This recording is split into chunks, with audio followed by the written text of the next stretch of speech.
जैसे कि बच्चों आप लोग देख रहे हैं कि पेज नंबर 7 पे कुछ एक्टिविटीज दी है। आज किताब के बाद हम लोग ये पेज नंबर 7 की सारी एक्टिविटीज करने जा रहे हैं। तो हम लोगों ने पहले देखा था परसों के लेक्चर में एम, इज, आर का उपयोग कहाँ किया जाता है, फिर वॉज वर का उपयोग कहाँ किया जाता है, फिर उसके बाद डू, डज और डीड का उपयोग कहाँ किया जाता है वो देखा। आज हम लोग हैव का उपयोग कहाँ किया जाता है वो देखने जा रहे हैं, क्योंकि इनका उपयोग सही जगह पे किया नहीं तो आपके वाक्य क्या हो जाते हैं, गलत हो जाते हैं। तो यहाँ पे आप देख सकते हैं कि यहाँ पे हैव का उपयोग है। जैसे कि मैंने अभी कहा कि I have this scale, okay, I have this watch, I have this bangle, okay. So I have, मेरे पोजेशंस जो है मैं वो हैव से बता रही हूँ। तो हैव का उपयोग कहाँ पे होता है, तो आई के बाद हैव लगता है, क्या लगता है, हैव। किसके बाद लगेगा, हैव। किसके बाद लगेगा, आई। फिर किसके बाद लगेगा, वी के बाद। तो बताइए आई और वी सिंगुलर है या प्लूरल है, इसमें क्या है, आई सिंगुलर भी यूज होता है, प्लूरल में भी यूज होता है, लेकिन आई और वी दोनों भी यहाँ पे किस में आ रहे हैं, प्लूरल में आ रहे हैं, बराबर। मतलब बहुवचनी करता है, वाक्य के कर्ता, कर्ता समझते हैं ना। जैसे अभी वाक्य की कर्ता कौन हूँ मैं पढ़ा रही हूँ ना, तो मैं करता हूँ, वैसे ये कौन है वाक्य के कर्ता। तो आई के बाद क्या लगेगा, हैव। वी के बाद क्या लगेगा, हैव। तो ये आई और वी जो है वो प्लूरल माने जाते हैं, बराबर है। प्लूरल मतलब बहुवचनी करता है। फिर यू, यू एक वचनी रहा। जैसे मैंने कहा कि डू यू हैव पेन, क्या तुम्हारे पास पेन है, किसी एक लड़के से पूछा, तभी यू क्या होता है, एक वचनी होता है। लेकिन do you all have pen, तुम सबके पास पेन है, तो ये यू जो है वो क्या हो जाता है, बहुवचनी होता है। तो यू एक वचनी हो या बहुवचनी हो, सिंगुलर हो या प्लूरल हो, इसका उपयोग क्या लगता है, हैव ही लगता है। लेकिन ही, शी, इट, जैसे आप जानते हैं ही मतलब लड़का, शी मतलब लड़की, इट मतलब कोई पशु पक्षी प्राणी या फिर वस्तु। तो उसके लिए क्या लगता है, कौन सा कर्ता आता है, इट। इन तीनों के बाद क्या लगेगा, हैज रहेगा। या हैज कब लगता है, इन तीनों के बाद क्या लगेगा, हैज। ही के बाद जैसे कि he has a pen, फिर उसके बाद she has a pen, आ रहा है समझ में ना। it has, उसके क्या है, it has horns, horn मतलब सींग है, उसके पास क्या है, सींग है। समझ आ रहा है, has कब लगता है और have कब लगता है, I, we, you और they, इनके बाद क्या लगेगा, have लगेगा, रहेगा यार। और he, she and it, ये एक वचनी करता है, इनके बाद क्या लगेगा, has। इसकी हमें और प्रैक्टिस करनी है, जैसे आप खुद बताओगे, समझ में आया। she has hair, she has bangle, but I have pen, I have pencil। समझ में आ रहा, मैं सिंगुलर हूँ लेकिन मैं प्लूरल भी हूँ, इसलिए यहाँ पे क्या लगता है, हैव लगता है। आई के बाद क्या लगता है, हैव। तुम सबके पास क्या है, बुक्स हैं, तो तुम लोग क्या बोलोगे, teacher we have books. Very good, we have books. आपके पास नोटबुक है तो आप क्या बोलोगे, we have notebook. Very good, we have notebooks. ऐसे में अगर आप तुम्हें बताना है कि उसके पास पेंसिल है तो तू क्या बोलोगी, उसके पास है, she has pencil। Very good. इसके पास पेंसिल है तो he has pencil। किस प्रकार से करना है, तो have का उपयोग और has का उपयोग समझ में आया। I, we, you, they, इनके बाद क्या लगेगा, have। he, she, it, इनके बाद क्या लगेगा, has। पक्का आ जाएगा एकदम, ये पक्का हो गया। फिर उसके बाद हम लोग चलते हैं एडिंग एस टू। एस जो है टू वर्ब, क्रिया होती है ना, वर्ब मतलब क्रिया। इस क्रिया को एस कब लगता है वो हम लोग अभी देखने जा रहे हैं। ऐड करने किस प्रकार से, देखो आई लाइक मैंगो, यहाँ पे वाक्य का कर्ता कौन है, आई। क्रिया कौन है, लाइक। क्रिया मतलब वर्ब कौन सा है, लाइक, ओके। तो यहाँ पे आई क्या है, सब्जेक्ट वाक्य का करता, लाइक क्या है? वर्ब। लेकिन इनको एस लगा है क्या? नहीं। फिर यहाँ पे चलते हैं, यू क्या है? सब्जेक्ट। लाइक क्या है? वर्ब। फिर से यहाँ पे यू क्या है? सब्जेक्ट। Subject. लाइक क्या है? वर्ब। दे क्या है? Subject. लाइक क्या है? वर्ब। बराबर है?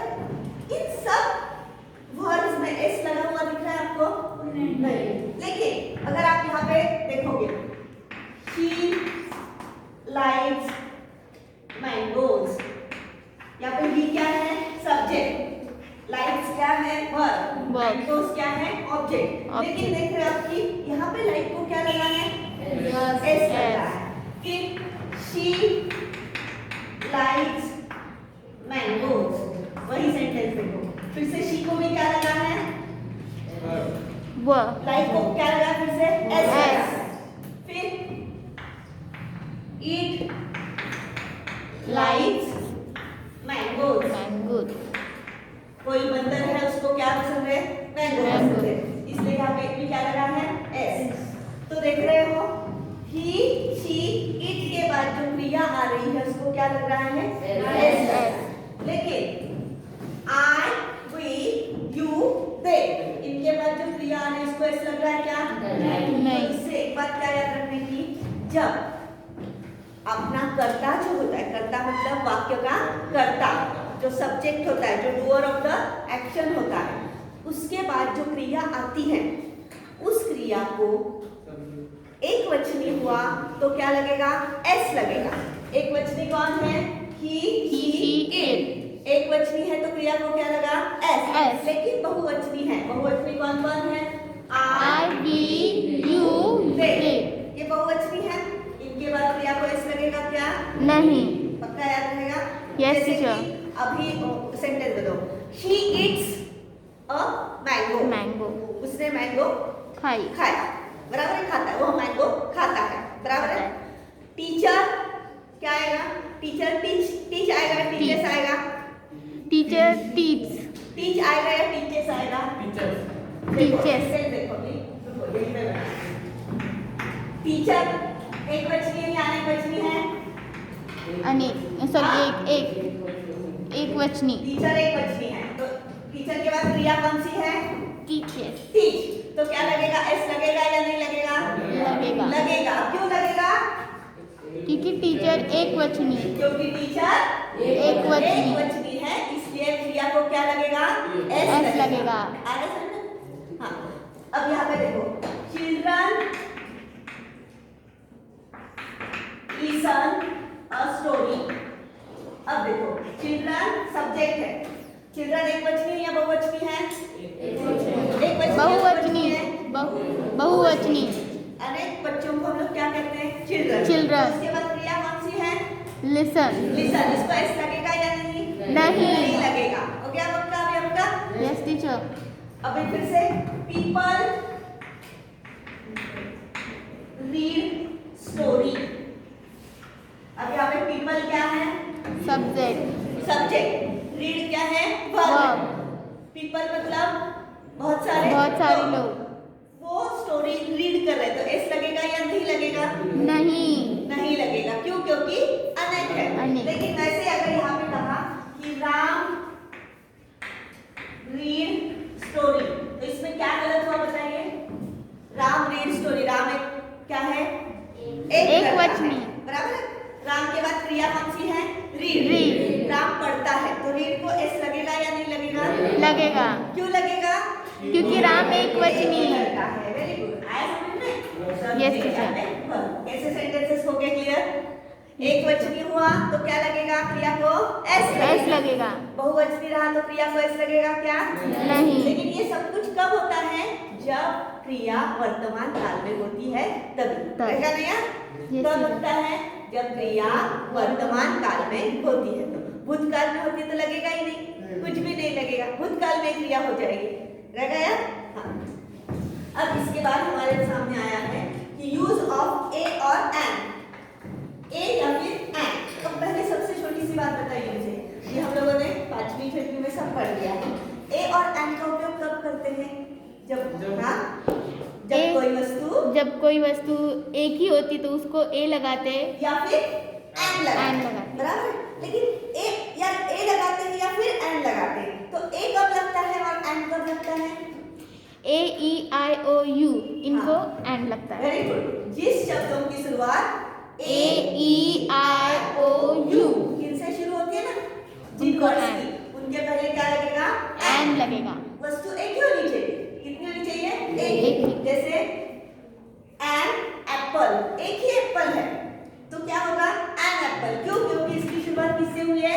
ए से हुई है। फिर ई से शुरू होने वाला एन एग, अंडा है, एक ही अंडा है, क्या लगेगा?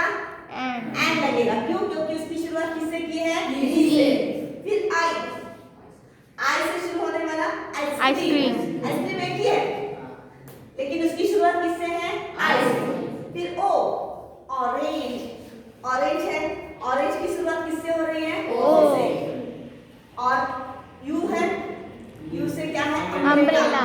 अम्ब्रेला की शुरुआत किससे हो रही है? यू। तो इनके सामने क्या लगेगा? एन लगेगा। एन लगेगा। लेकिन ये चॉक है, इसके पहले क्या लगेगा?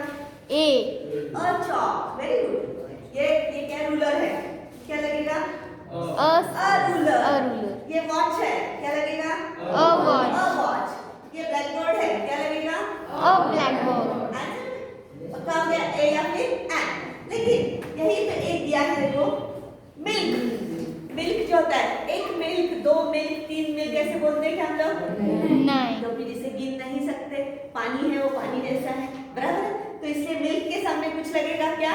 नहीं। लेकिन मिल्क की एक बूंद उठाई हम लोगों ने, अ drop of milk. A drop, drop मतलब बूंद, तो बूंद को गिन सकते हैं ना? जिसे गिन सकते हैं उसके सामने क्या आएगा? बराबर ना? एक ड्रॉप उठाया, बराबर? पानी का भी क्या है? A drop of water, a drop of sanitiser, बराबर? जिसे गिन सकते हैं उस पे यहाँ पे क्या लगेगा? लेकिन मिल्क को इस प्रकार से गिन सकेंगे क्या? ऐसे मिल्क रख दिया तो उसके सामने अ मिल्क, द मिल्क ऐसे लिखेंगे क्या? नहीं। फिर सम मिल्क है, उसके सामने क्या लगेगा? Some milk. थोड़ा सा मिल्क, बराबर है? और या फिर गिनना है तो 2 कप्स ऑफ मिल्क। चाय है तो चाय को हमें बोलेंगे क्या? अ टी बोलेंगे क्या? नहीं। No. A cup of T बोलेंगे, यस बराबर? टीचर। अब 2 कप्स ऑफ मिल्क बोलेंगे, 2 कप मिल्क बोलेंगे। आंसर में किस प्रकार से है? तो कहाँ पे अ लगता है, कहाँ पे एन लगता है, कहाँ पे कुछ भी नहीं लगता है। ये पक्का हो गया सबका? आज हम लोगों ने क्या क्या यूज किया देखा? हम लोगों ने हैव का यूज और हैज का यूज। हैव कब लगता है? आई, वी, यू, दे। इसके बाद क्या लगता है? हैव। हैज कब लगता है? ही शी इट। इनके बाद क्या लगता है? Had. हैड लगता है। और हैड कब लगता है? यहाँ पे लिखा नहीं मैंने। हैड पास्ट टेंस में Past लगता है। tense. सब में हैड लगेगा। Yes I, we, you, they, he, she, it, इन सब में हैड Had. लगेगा क्योंकि वो क्या है? Past Past. टेंस में। फिर हम लोगों ने देखा कि क्रिया को एस कब लगता है? I, we, you, You, they. they. इनके बाद जो क्रिया आती है उसको एस लगेगा क्या? नहीं। क्योंकि वो क्या है? बहुवचनी बहुवचनी। है। लेकिन ही, शी, इट, इनके बाद क्या लगेगा? क्रिया को एस S लगेगा लगेगा। क्योंकि वो क्या है? एक एकवचनी। ऐसा नहीं। फिर उसके बाद हमने सीखा ए और एन। अ कब लगता है? जब कोई चीज एक ही होती है तो अ लगेगा या फिर एन लगेगा। लेकिन एन फिर भी कब लगता है? जिन शब्दों की शुरुआत ए, ई, आई, ओ, यू, इन 5 किससे होती है? स्वरों से होती है, तो क्या लगता है? एन लगता है। लेकिन मिल्क, वाटर, सैनिटाइजर, जो भी लिक्विड है जिसे हम गिन नहीं सकते, उसमें कुछ लगता है क्या? नहीं। लेकिन उसमें से एक बूंद उठाया, हाँ, अ drop of milk, a drop of water, क्योंकि वो ड्रॉप को गिन सकेंगे ना? एक ड्रॉप उठाया, 2 ड्रॉप उठाए, 3 ड्रॉप उठाए, बराबर? हाँ। Yes. या फिर मिल्क को कप में डाल दो, लीटर में डालो, 1 लीटर मिल्क, 2 लीटर मिल्क। अरे पेट्रोल, 1 लीटर, 2 लीटर पेट्रोल, या फिर ऐसे बोल सकते हैं, और पेट्रोल बोल सकते हैं क्या? नो। आंसर में कहाँ पे क्या लगेगा? पक्का? हाँ। तो इसे अच्छी तरीके से समझ लो एक बार फिर से और फिर लिख लो, ओके?